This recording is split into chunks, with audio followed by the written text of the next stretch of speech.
ಸಂಬಂಧಗಳು ಸೂಕ್ಷ್ಮ. ದುಡುಕದಿರಿ. ಅಕ್ಕಸಾಲಿಗನೊಬ್ಬನ ಸಾವಿನ ನಂತರ ಅವರ ಕುಟುಂಬವು ತೀವ್ರ ಆರ್ಥಿಕ ಸಂಕಷ್ಟಕ್ಕೀಡಾಯಿತು. ಒಂದು ದಿನ ಅವನ ಹೆಂಡತಿ ತನ್ನ ಮಗನಿಗೆ ಒಂದು ನೆಕ್ಲೆಸ್ ಒಂದನ್ನು ಕೊಟ್ಟು ಹೇಳಿದಳು, ಮಗನೇ, ಇದನ್ನು ನಿನ್ನ ಚಿಕ್ಕಪ್ಪನ ಅಂಗಡಿಗೆ ತೆಗೆದುಕೊಂಡು ಹೋಗು. ಈ ಹಾರವನ್ನು ಮಾರಿ ನಿನ್ನ ಚಿಕ್ಕಪ್ಪನಿಗೆ ಸ್ವಲ್ಪ ಹಣ ಕೊಡಲು ಹೇಳು. ಮಗ ನೆಕ್ಲೆಸ್ ತೆಗೆದುಕೊಂಡು ಚಿಕ್ಕಪ್ಪನ ಅಂಗಡಿ ತಲುಪಿದ. ಚಿಕ್ಕಪ್ಪ ನೆಕ್ಲೆಸ್ ನೋಡಿದರು. ಈಗ ಮಾರುಕಟ್ಟೆ ತುಂಬ ಮಂದವಾಗಿದೆ.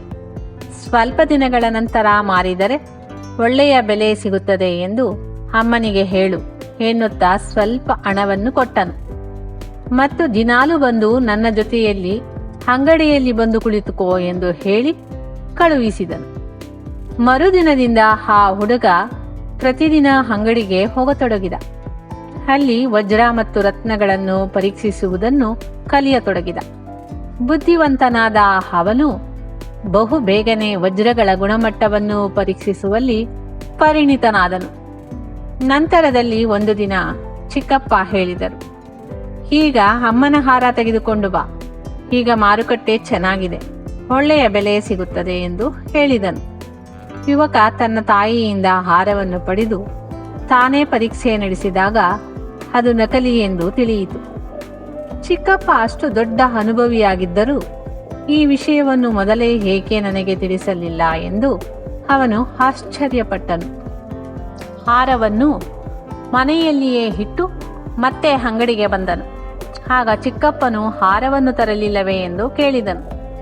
ಆಗ ಅವನು, ಆ ಹಾರವು ಅಸಲಿಯದ್ದಲ್ಲ, ನಕಲಿಯದ್ದಾಗಿದೆ. ಇದು ನಿಮಗೆ ತಿಳಿದಿದ್ದರೂ ಸಹ ನನ್ನಲ್ಲಿ ಹೇಳದೆ ಏಕೆ ಮುಚ್ಚಿಟ್ಟಿದ್ದೀರಿ ಎಂದು ಕೇಳಿದ. ಆಗ ಚಿಕ್ಕಪ್ಪ, ನೀನು ಅಂದು ಹಾರವನ್ನು ತಂದಾಗ ಇದು ಕೃತಕದ್ದು ಎಂದು ಹೇಳಿದ್ದರೆ ನೀವು ತೊಂದರೆಯಲ್ಲಿದ್ದೀರೆಂದು, ನಿಮ್ಮ ಅಸಹಾಯಕತೆಯ ದುರುಪಯೋಗ ಮಾಡಿಕೊಳ್ಳುತ್ತಿರುವೆನೆಂದು ನೀವು ಭಾವಿಸುತ್ತಿದ್ದೀರಿ. ಆದರೆ ಇಂದು ಆ ಹಾರವು ನಿಜವಾಗಿಯೂ ನಕಲಿಯದು ಎಂದು ನಿನಗೆ ಖಚಿತವಾಗಿ ತಿಳಿದಿದೆ. ಅಂದು ಆ ಸಮಯದಲ್ಲಿ ಸತ್ಯವನ್ನು ಹೇಳುವುದಕ್ಕಿಂತ ಸಂಬಂಧಗಳನ್ನು ಕಾಪಾಡಿಕೊಳ್ಳುವುದು ಮುಖ್ಯ ಎಂದು ನಾನು ಭಾವಿಸಿದ್ದೆ ಎಂದು ಹೇಳಿದರು.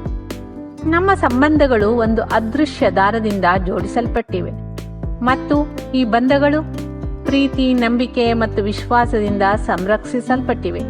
ಸಣ್ಣ ಒತ್ತಡಕ್ಕೋ ಅಥವಾ ನಿಮಗೆ ತಿಳಿದೋ ತಿಳಿಯದೆಯೋ ಉಂಟಾಗುವ ತಪ್ಪು ತಿಳುವಳಿಕೆಯಿಂದ ನಿಮ್ಮ ಸಂಬಂಧಗಳನ್ನು ದೂರ ಮಾಡಿಕೊಳ್ಳದಿರಿ.